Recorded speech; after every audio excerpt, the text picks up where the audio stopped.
Welcome to Weasel Jaw Gaming, and today we're going to be looking at the Sun and Moon Unbroken Bonds Lightning Loop theme deck featuring Zeraora. This is our tactical breakdown of this deck, looking at the strengths and weaknesses, making you more familiar with the deck and its capabilities. So first up, we need to talk about their energy. This is a lightning-based deck, and therefore it has 20 lightning energy. That's it, nothing else in there, 20 lightning energy. So we'll get right into our starters. For starters, we don't have a lot of great options. We do have Meowth, colorless, 60 health. Catterday, 1 energy, draw 2 cards. If you do, this Pokemon is now asleep. Not a great starter.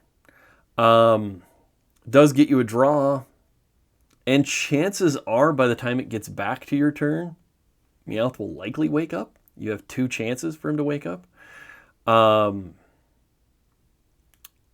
But there's a chance that he's still going to be asleep, and then you're not going to get to do another draw.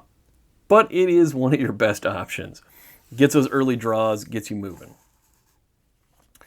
Your other starter, and this is kind of an oddball one because this is actually one of your power hitters too, is Stunfisk. Stunfisk, he has 110 health, has a 1 energy Raging Thunder that does 30 damage, and also does 10 damage to one of your benched Pokemon. Now on the surface this doesn't sound great until you look at Electric Trap. For 2 energy you do 30 damage times the amount of Pokemon on your bench that have any damage counters. Now what this means is if you get Stunfisk down early, you attack, do 30 damage to their first Pokemon, and you do 10 damage to something you have on your bench. Next round, you do 30 more damage to whatever they have out there for basic Pokemon. And you do another 10 damage to something on your bench. Hopefully to something different. Now, what that means is the next turn, if 30 damage can knock out whatever you're attacking, you can do that again and power Stunfisk up a little bit more. Or you could do Electric Trap and do 60 damage now. And so you can, over time, build up Stunfisk to do more and more damage. If Stunfisk gets hit, you can pull him back to the bench and bring out another Stunfisk, and you're going to do even more damage. So Stunfisk is going to be one of your big damage dealers, but is an okay starter also because you can start kind of getting that rolling early. It's risky. You don't want to lose Stunfisk early on because he is one of the damage dealers you have. But it's a potential, especially if they're kind of slow to start with. That Stunfisk can come in handy. We have no defense cards to speak of, so we're going to bop right into our power cards. And first up in our power list is one of the few non-electrics we have in here, and that is Dodrio and Dodrio. Dodrio isn't that great. 70 health, not a lot of damage. Potential of 40 total. Dodrio, however, is a little more impressive. 100 health, 2 energy tri-attack allows you to flip 2 coins and do 60 damage, flip 3 coins and do 60 damage per heads. That gives you a potential of 0, 60, 120, or 180. Now you're more than likely going to be sitting around the 60 or 120 category. However, you do have that potential to hit the 180 or also the potential to hit the 0.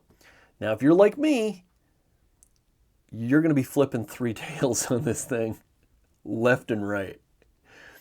I do not have good luck when it comes to random numbers. So I really don't like depending on coin flips for damage. So Dodrio kind of scares me. However, 2 damage to do that potential is not bad. It could really save you in a clutch moment. Accelerating Stab also takes 2 energy and is a very dependable 90 damage. However, you can only use this every other turn. So, If you can knock something out with Accelerating Stab, or you feel like you're not going to flip good enough, you do Accelerating Stab, then you come back the next round with Try Attack. It's not a bad combo, I gotta say. Only 100 health on this guy, though, so he's not going to stay in there long.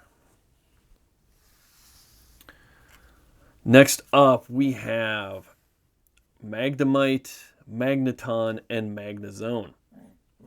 Now, Magnemite is not very impressive. Magneton, also not great. 90 health, has an 80 damage attack, but he can only use it every other turn, and it takes 3 energy. Next up is Magnazone, with 150 health. Has a 4 energy Zap Cannon attack for 130 damage. This Pokemon can't use Zap Cannon during your next turn. Now, you can use the switch tactic on this, where you switch them out and switch them back in, or switch them out and do a retreat on whatever you put in there to get him out there to do 130 damage again. However, 130 damage to play that switch game may or may not be in your best interest. He does have 150 health, so really it's more of a figuring out the best time to put him out there when he can knock out something big and then just sit there for a little bit. So he's a good delay Pokemon. You can use that switch trick if it's going to help you knock out something else. There's nothing wrong with that. But Magnazone, because of that ability, kind of sucks some of the fun out of him as a damage dealer. Next up for damage, we have Zeraora. Now, Zeraora as a card outside of this theme deck is a little more impressive. In this theme deck, he's kind of hindered. Zeraora has 120 health. The Crushing Claw is a 1 energy attack that does 20 damage, and you discard a special energy from your opponent's active Pokemon. That's kind of nice.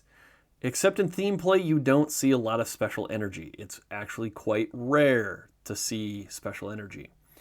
What little there is like 1 or 2 per deck kind of thing, and only in a handful of decks. So Crushing Claw doesn't get much use or have much use here. Discharge is not bad. Discard all lightning energy from this Pokemon. This attack does 50 damage for each card you discard this way. The only problem is all you have is lightning energy, which means every time you use Zeraora's attack, you're going to have to discard at least 3 energy, and you're going to do 150 damage. You can't do less than that. You can't organize this in a way that allows you to adjust how much damage you're doing, because all you have is lightning energy in this deck. That means you're going to have to spend 3 energy every time you use him, which means he's likely not going to be good for more than 1 round. Unless you have Magnazone on your bench. Magnazone has an ability called Magnetic Circuit. As often as you like during your turn, before your attack, you may attach a lightning energy card from your hand to one of your Pokemon. This means that you can actually refresh Zeraora's entire dependency of energy using Magnazone's ability. You can pull 3 energy from your hand, put on Zeraora, so that Zeraora can do his discharge attack again. The problem with this is how costly it is for energy, and the fact that that energy has to be in your hand. Going through at least a bare minimum 3 energy a turn is going to cost you a lot of energy. And if you have placed energy on other Pokemon, it's really going to limit how much energy you may have available to you. Hopefully you're going to have enough with your draws, but this is kind of a win-lose situation here. Sure, Zeraora can do a lot of damage and can do it consistently if you have Magnazone on the bench. But if you do not have Magnazone, Zeraora is really going to be a drain on you. And even if you do have Magnazone, he's going to be a massive drain on your lightning energy. And you may find that once Zeraora gets knocked out, you just don't have any energy left to use to power up your other Pokemon. So you really have to be careful with how much you use Zeraora.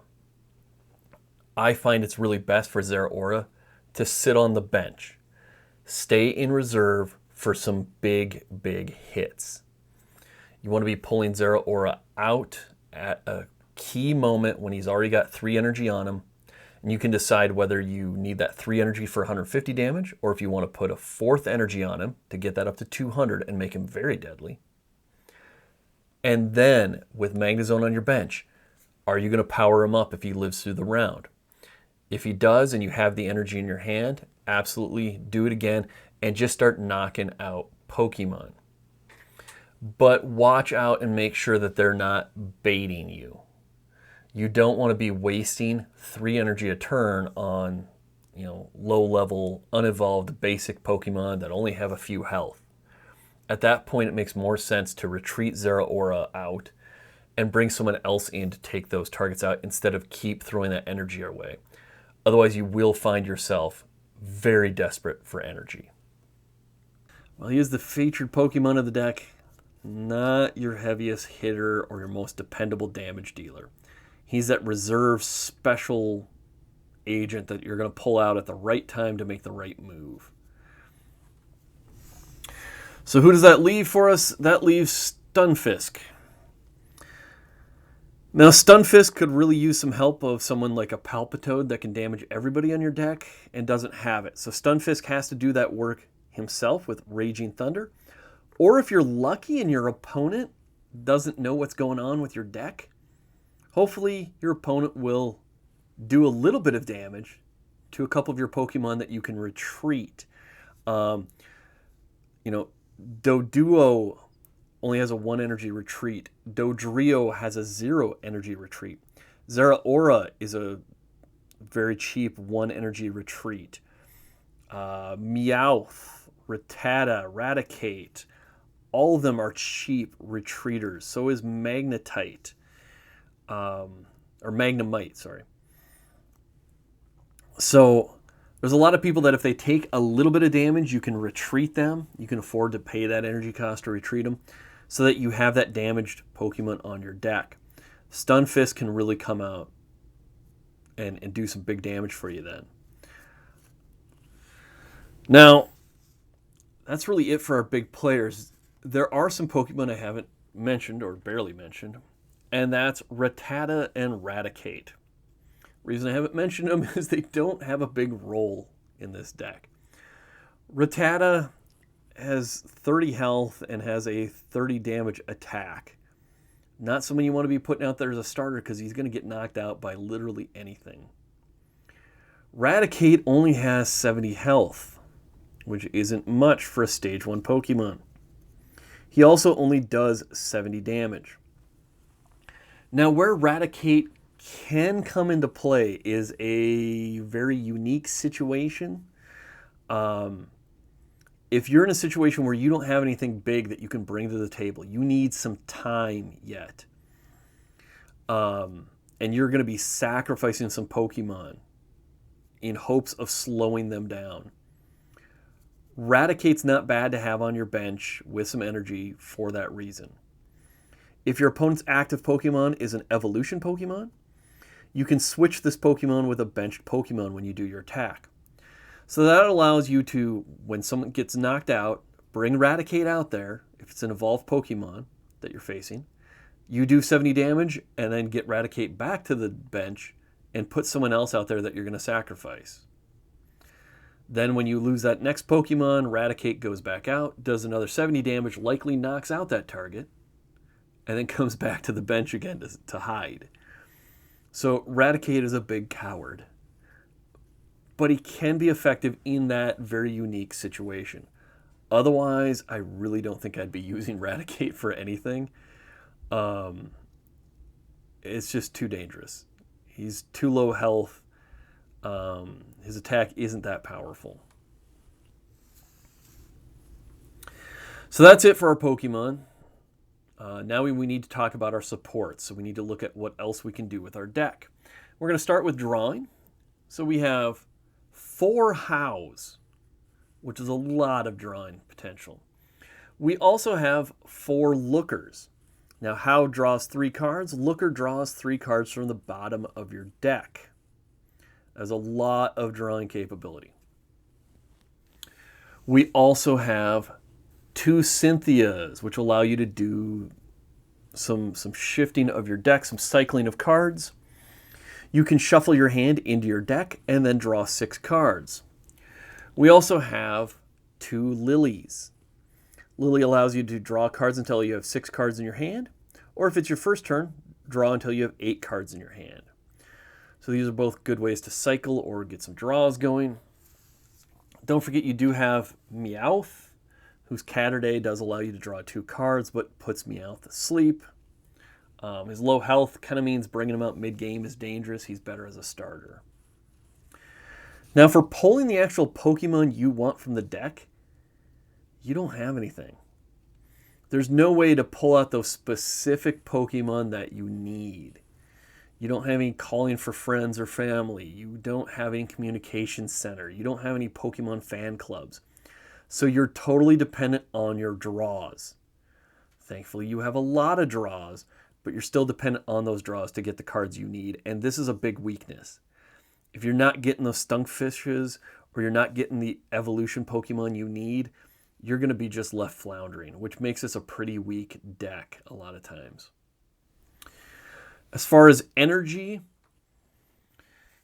you do have 2 Fishermen. Fishermen allow you to pull 4 basic energy cards from your discard pile and into your hand. That is pretty nice, especially when you combine it with Magnazone.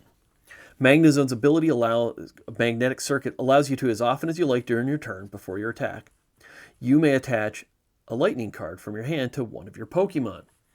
So you could Fisherman, get 4 energy out of your discard pile, and then stick all those energy cards on whatever Pokemon you want to stick them on. Zeraora can use a lot of energy, and that's really where Magnetic Circuit comes into play to keep Zeraora on the field. Zeraora can keep doing that damage because Magnazone can keep pumping that energy to Zeraora so that he can keep doing the 150 without pulling him back. However, that can be a little tricky because you have to have Magnazone on your deck and you have to have Fisherman in your hand. And you have to have discarded energy that you can pull back out. So it is a good combo, Magnazone and Zeraora, but it's not always dependable because you got to have all of the right cards. Also for energy manipulation, you do have Magnemite. Magnemite allows you to search your deck for up to 3 energy cards, reveal them, and put them into your hand. So again, if you're about to use Zeraora but you want to get some more energy, throwing Magnemite out there just to get a searching magnet isn't a bad play to make sure you have more energy. If you can get a Magnazone on your bench, play a Magnemite, you have a lot of energy that you can cycle through to keep Zeraora going. However, you can run out of that energy pretty easily.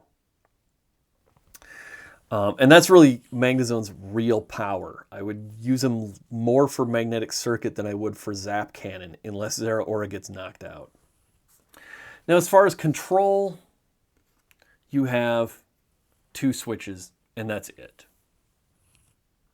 So, with that, we're going to look at our stats. This deck only has a power rating of 3. Magnazone can hit hard with 130, but he can only hit every other round. Zeraora can hit for 150, but has to keep spending energy at a great rate to be able to do it. Stunfisk can hit pretty hard at 150 also, but you got to get a lot of setup in order to do it.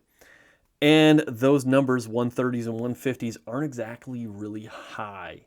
There's a lot of Pokemon that are outside of that range that you're not going to be able to one-hit. And when your Pokemon that you're using have only 110 or 120 health, chances are you're going to lose them pretty quick if you don't knock out everything you're facing. So power only sits at a 3. Speed is your ability to get your hard-hitting Pokemon up to doing damage, and that's going to be really hard to do in this deck. Zeraora is going to need to get a lot of energy on him and have a lot of energy in reserve. So you're going to need Magnazone on your bench. Stunfisk can do a lot of damage, but is going to take several rounds to be able to get there, or you're going to have a lot of Pokemon already damaged. So it's really hard to start hitting hard with this deck. So your speed is only a 2. Agility is how easy it is to get the Pokemon that you need on the bench and ready to go. And this deck has no way to specifically pull the Pokemon you want. Because of that, it leaves our agility at a 2. We have a lot of draws, but if you don't draw the right Pokemons at the right time, that's a problem. And now it's time to look at energy. And here we're looking at a 3. On the one side, this deck seems to be very energy efficient.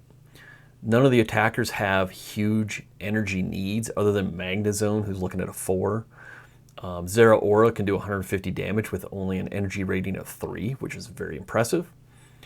However, a lot of your damage is likely going to come from Zeraora, and every time you use Zeraora, he has to discard all 3 energy that are on him.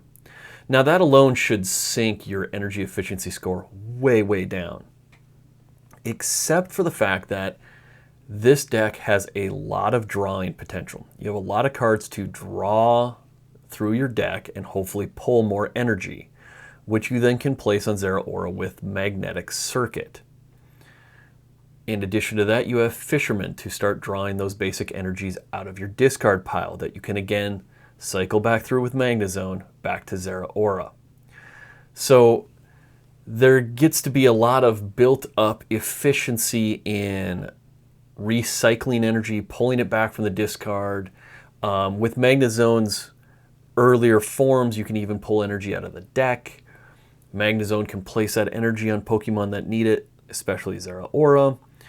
So on the one side, Zeraora is dumping a ton of energy, but on the other side, Magnazone, Fisherman, your draws, can get a lot of energy out of the deck and back onto Zeraora. So whereas Zeraora would drag it way down, Fisherman, Magnazone would tend to push your efficiency way up, and that's why we end up kind of equalizing at about a 3 for efficiency. Next up is our complexity, which is sitting at a 3. Because of Stunfisk's damage dealing based on your Pokemon getting hit or doing damage to your own Pokemon, and because of the complicated relationship between Magnemite, Magnazone, Zeraora, Fisherman, there's a little bit of complexity here. You have to know what cards to play at what times and get it all working in the right order. Otherwise, things will fall apart. Resilience is really low. You don't have any defensive Pokemon. You don't really have any defensive abilities. On top of that, you don't have a lot of high health Pokemon. So your resilience is only a 1. It's very easy to knock things out of this deck. So you have to be very careful with your timing on when you put things out there. For type ability, you're sitting at a 1 also. All you have in here is electric and colorless. You're going to be weak to fighting and electric decks. The colorless are all weak to fighting except for Dodrio, which are weak to electric. All of your electric are weak to fighting. So if you're going against the wrong deck, there's not much you can do. And as far as manipulation, you have no way to manipulate the opponent's deck. So you're sitting at a 0. So this deck really shines on one thing. There are 2 things. This deck really shines on 2 things.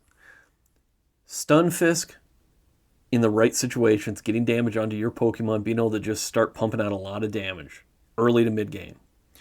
The other option is Zeraora, being able to hit that 150 every single turn, as long as you have Magnemite and a solid feed of energy, which you're going to have through your draws and Fishermen and things like that. So, as long as you time it out right, it can be a pretty solid deck. But it's a weak deck. It's a pretty easy deck to take apart. And if you take out any one piece of it, the whole thing kind of falls apart. So It's got its niche, but it's pretty weak and not overly dependable because it's really hard to guarantee you're going to get the cards you need. With all that said, I hope you feel a little more comfortable about the deck. Not bad deck if you need to use a lightning deck out there.